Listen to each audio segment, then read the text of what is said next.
morning students, welcome to your science class. Today we will study how do earthquakes occur. Occurrence of earthquakes. An earthquake is a sudden movement or a disturbance in the lithosphere. हमारा जो earthquake होता है, जो हमारे अर्थ में जो disturbance होता है, जो हमारे लिथोस्फीयर में जो डिस्टर्बेंस होता है, that only causes an earthquake. Okay, earthquakes means bhukam. Earthquakes may be mild or massive, resulting in destruction on a large scale. earthquake जो है वो mild भी हो सकता है, हल्का भी हो सकता है और बहुत बड़ा भी हो सकता है, जो result ultimately destruction large scale में कर सकता है. Okay, earthquakes can be cause due to various reasons. बहुत सारे रीजंस हो सकते हैं भूकंप के. वॉल्केनिक इरप्शन, ज्वालामुखी फट सकता है. अंडरग्राउंड न्यूक्लियर एक्सप्लोजन हो सकता है. अंडरग्राउंड ज़मीन के अंदर न्यूक्लियर एक्सप्लोड हो सकता है. मेटियोर और अर्थ में कोलिजन हो सकता है. और टेक्टोनिक प्लेट्स का मूवमेंट भी हो सकता है. जो टेक्टोनिक प्लेट्स होती हैं नीचे, उनका इधर उधर मूवमेंट भी आपको अर्थक्वेक में हेल्प कर सकता है. इन दिस चैप्टर हम ये डिस्कस करेंगे कि अर्थक्वेक का जो ऑकरेंस होता है वो due to the movement of tectonic plates. हम टेक्टोनिक प्लेट्स के द्वारा जो होता है अर्थक्वेक, उनके मूवमेंट से वो डिस्कस करेंगे. जब ये प्लेट्स जो होती हैं, they rub against each other. When these plates rub against each other, sometimes getting interlocked. Sometimes जो होता है ये इंटरलॉक हो जाते हैं. ये जो होता है, this prevents them from moving. ये उनको मूव होने से बचाते हैं. फॉर ईयर्स, कई सालों तक, forces pushing the two plates from beneath create tremendous pressure against the edges of the plates. कई साल बाद, बहुत सालों तक या बहुत सालों तक, कई साल तक क्या होता है, जो फोर्स जो होता है वो इन दो प्लेट्स को अंदर ही अंदर, बीनीथ, अंदर ही अंदर इतना तेज़ एक ट्रेमेंडस बड़ा प्रेशर उनके अगेंस्ट कर देता है, प्लेट्स के एजेस के against. As the pressure continues to build. अब अगर प्रेशर और ज़्यादा होगा, ठीक है, उनके ऊपर, तो जो स्ट्रेन होगा, rips the two plates apart. अब तो क्या होगा, वो जो दोनों प्लेट्स हैं वो दूर हो जाएंगे. जो स्ट्रेन जो होगा दोनों में, तो ये स्ट्रेन जो करेगा उन दोनों प्लेट्स को एक दूसरे से दूर कर देगा. ये जो sudden ripping off the two plates होता है, ये जो सडन ऑफ द टू, ये देखिए यहाँ पे जो सडन, ये जो प्लेट्स का जो रिपिंग हो जाता है, क्योंकि उन पर प्रेशर हो गया है, तो ये अपार्ट हो जाएंगे. Waves of high energy in all directions within and along the surface of the earth. ये जो है, these waves are called seismic waves. ये सिस्मिक वेव्स कही जाती हैं और ये अर्थक्वेक के तरीके से फील करी जाती हैं जब ये सरफेस पे आ जाती हैं. ठीक है. नाउ वो प्लेस जहाँ पे अर्थक्वेक ओरिजिनेट होता है उसको सेस्मिक फोकस कहते हैं. वो प्लेस जहाँ पे अर्थक्वेक ओरिजिनेट होता है is called the seismic focus. ठीक है.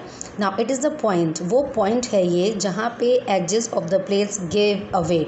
It is the point. Seismic focus ये वो पॉइंट है जहाँ से आपके जो प्लेट्स हैं वो गिव वे हो जाएंगे, वो आप रास्ता दे देंगे. The point vertically above the seismic force is called epicentre. Okay. Now जो पॉइंट एकदम वर्टिकली अबव होगा इस सेस्मिक फोकस से, that is called epicentre. Okay. Now here we see their terms you should know. Seismic focus, an earthquake originates from a point that is called seismic focus और hypocentre. Epicentre क्या होता है, ये point होता है earth surface के vertically एकदम ऊपर होता है, तो जैसे सेस्मिक फोर्स के एकदम ऊपर होता है, vertically above. Now seismic zones क्या होते हैं, दीज आर द एरियाज़. ये एरियाज़ होते हैं, ये बाउंड्रीज़ पे, टेक्टोनिक प्लेट्स की बाउंड्रीज़ पे, जहाँ पे अर्थक्वेक जो है बहुत ज़्यादा लाइकली टू ऑकर, बहुत ज़्यादा आता जाता रहता है. इनको फॉल्ट जोन्स भी कहा जाता है. फॉल्ट क्या होता है, a crack. Fault a crack होता है running through a tectonic plates as a result of movement is called fault. ये एक क्रैक है जो टेक्टोनिक प्लेट्स जब रन करती हैं उसमें आ जाता है, जिसमें आप मूवमेंट में, that is called fault. Now measuring intensity of earthquakes.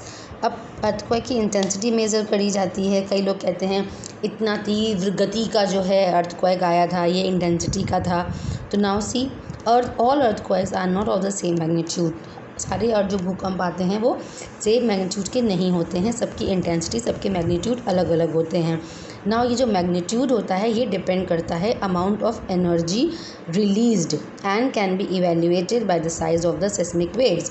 अब जो सेस्मिक वेव का जो साइज़ होगा उसी से ये इवेल्युएट होता है इंटेंसिटी. नाउ कौन सा इंस्ट्रूमेंट यूज़ किया जाता है सिस्मिक वेव्स को मेज़र करने के लिए? The instrument use to measure seismic waves is called a seismograph.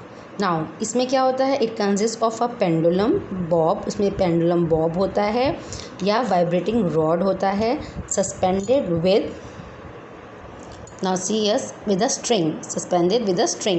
Now see here, आपका एक रॉड हो गया, ठीक है, ये एक वाइब्रेटिंग बॉडी, इसमें ये लटकाया हुआ है एक बॉब, पेंडुलम बॉब लटकाया हुआ है स्ट्रिंग से, ठीक है। A pen is attached to this bob upside down. अब ये देखिए, ये यहाँ पे ये पेन लटकाया गया है अपसाइड डाउन की तरफ, ठीक है। A roll of graph paper is placed on a rotating drum. ये देखिए, ये आपका ये ग्राफ पेपर है, ये जो रोटेटिंग ड्रम है, रोटेटिंग ड्रम के ऊपर एक पेपर लटकाया गया है, ठीक है। एक ग्राफ पेपर यहाँ पे लटकाया गया है, ऐसे रोल किया गया है, प्लेस किया गया है। That is fixed to the base of the seismograph, जो सिस्मोग्राफ के बेस पे फिक्स्ड है। ना ये पेन लटका दिया गया, ये बॉब हो गया, पेंडुलम हो गया। ना the instrument is fix to the ground. ये इंस्ट्रूमेंट जो है वो एकदम ज़मीन से फिक्स करके रख दिया गया है, ज़मीन से एकदम अटैच करके। व्हेन द अर्थ शेक्स, जब अर्थ हिलती है, शेक होती है, बेस भी शेक होगा, और जो पेन का जो टिप होगा वो इस मूवमेंट को रिकॉर्ड करेगा ग्राफ पेपर के ऊपर। पेन है यही इसको रिकॉर्ड करेगा ग्राफ पेपर पे, ठीक है। The record of the seismograph on the graph paper is called सिस्मोग्राम। अब ये जो रिकॉर्ड जो आपके ग्राफ पेपर पे आ रहा है, जो ये पेन जो दे रहा है, that is called this graph paper, this record of the seismograph on the graph paper is called सिस्मोग्राम। Okay, इस रिकॉर्ड को सिस्मोग्राम कहा जाता है। एंड ये पैराग्राफ आपका हो गया seismograph. Now next is Richter scale. Richter scale, what is Richter scale? The magnitude of an earthquake can be measured on a scale called Richter scale. Earthquake का जो मेजरमेंट होता है, ये मैग्नीट्यूड जो होता है वो रिचर स्केल पे भी मेज़र किया जाता है। ये चार्ल्स फ्रांसिस रिचर ने बनाया था, एक अमेरिकन सिस्मोलॉजिस्ट थे ये, इन्होंने 1935 में ये बनाया था। The scale has markings from 0 to 9। Richter scale में क्या होता है? 0 to 9 मार्किंग होता है। अर्थक्वेक्स जो होते हैं are classified on the basis of the readings on the scale as follows. अब अर्थक्वेक्स जो होते हैं वो कैसे क्लासीफाई करे जाएंगे? और जो रीडिंग्स जो आती हैं ऐसे आपकी 0 to 2, 2 to 4, ये जो रीडिंग्स हैं उसके अकॉर्डिंग जो है स्केल पे आपका अर्थक्वेक का मैग्नीट्यूड देखा जाएगा, ठीक है। नाउ 0 to 2 अगर रीडिंग होगी तो वो दैट इज़ अननोटिस्ड। 2 to 4 अगर होगी reading, felt but not damaging, महसूस तो हुआ लेकिन डैमेज नहीं किया। 4 to 6 मॉडरेट है, 6 to 8 सीवियर है, 8 to 9 वेरी सीवियर है। तो ये रीडिंग्स हैं जो रिचर स्केल के अकॉर्डिंग ये रीडिंग्स बताएंगी कि अर्थक्वेक कितना इंटेंसिटी का है, कितना उसका मैग्नीट्यूड है, ठीक है। Now destructions caused by earthquake. Earthquake जो है वो क्या डिस्ट्रक्शन करता है? अर्थक्वेक जो बहुत ज़्यादा हाई इंटेंसिटी का होता है, मासिव, बहुत बड़ा वो डिस्ट्रक्शन कर सकता है, तबाही मचा देता है लोगों की ज़िंदगी पे भी और प्रॉपर्टी पे भी। Some earthquake hazards are mention below. कुछ अर्थक्वेक हज़ार्ड्स हैं जो आप मेंशन करे गए हैं। Earthquakes can cause great damage to man-made structures like buildings, roads, rails, bridges. Earthquake जो होता है वो ह्यूमन लाइफ को बहुत लॉस कर सकता है, बिल्डिंग्स को कर सकता है, रेलवेज़ को, रोड्स को, ठीक है, ब्रिजेस को, etcetera. The next is earthquakes can also change the whole landscape of a place by deforming the ground surface. Earthquake क्या कर देगा? एक द होल लैंडस्केप बदल सकता है प्लेस का बाय डीफॉर्मिंग, क्योंकि ग्राउंड स्पेस जो है वो डीफॉर्म हो जाएगा।